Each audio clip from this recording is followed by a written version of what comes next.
প্রচণ্ড গরম পড়েছে, খুবই কষ্ট হচ্ছে। সকাল সকাল গোপুসোনাদের পুজো টুজো দিয়ে আমরা চলে গেলাম বাজারে গিয়েও প্রচণ্ড কষ্ট হচ্ছে, কি করব বলো।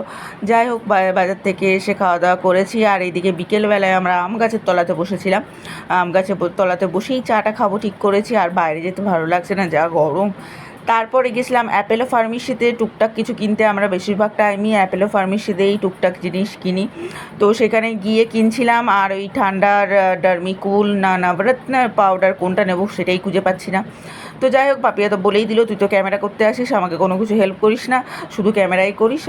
তাই করি, আর কি করা যাবে, ওটাও তো কাউকে না কাউকে করতে হবে। তারপরে গেছিলাম কেকস আর বেক্সে গিয়ে আমি কেক খাবো, অনেকদিন ধরে কেক খাওয়ার খুব ইচ্ছে হচ্ছিলো। তো আমি কেক খেয়ে নিলাম। পাপিয়াকে অনেকবার বললাম, পাপিয়া খা একটা কেক, একটা বাইট অন্তত খা, একটা খা। না, ও খাবে না।